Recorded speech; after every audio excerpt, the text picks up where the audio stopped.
House is recognized for 1 minute. I thank the gentlelady for using. My colleagues, I rise to urge our colleagues in the House to support this resolution. Let me tell you why.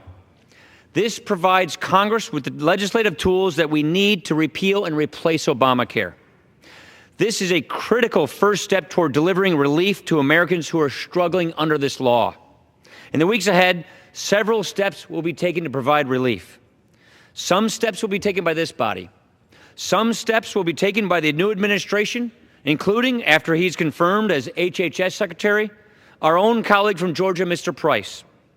Our goal is a truly patient-centered system, which means more options to choose from, lower costs, and greater control over your coverage. And as we work to get there, we will make sure that there is a stable transition period so that people don't have the rug pulled out from under them.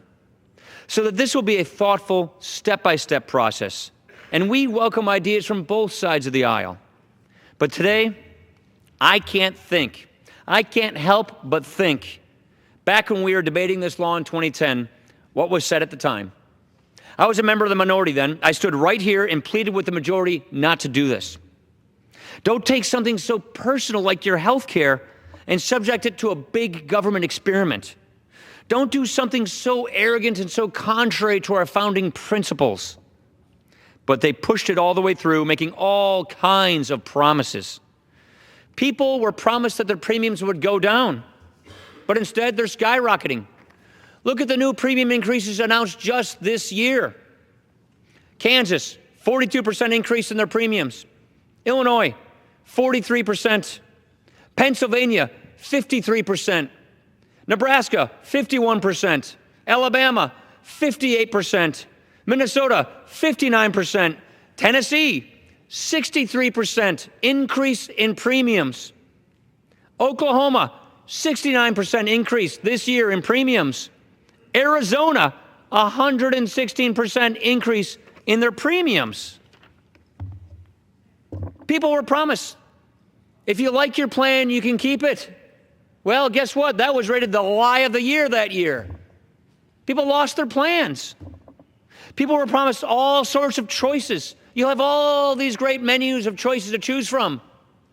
A third of all the counties in America today, you get one choice. 5 whole states, one insurer. If you have one choice, that's not a choice. That's a monopoly. My colleagues, this experiment has failed. This law is collapsing while we speak. We have to step in before things get worse. This is nothing short of a rescue mission. By taking this step today, we are doing what is right.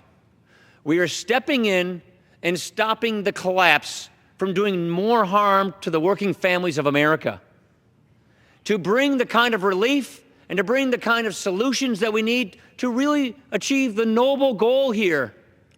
Everyone in America should have access to affordable health care, including people with pre-existing conditions.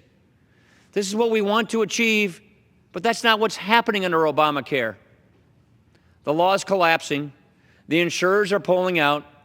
People can't afford it. The deductibles are so high, it doesn't even feel like you got insurance in the first place. This is a rescue mission. This is a necessary move, and I urge all of our colleagues to do what is right, because the time is urgent. And on top of this, to my colleagues, we need to keep our promise that we made to the American people, and this helps us do just that. I yield back. Gentleman from Wisconsin.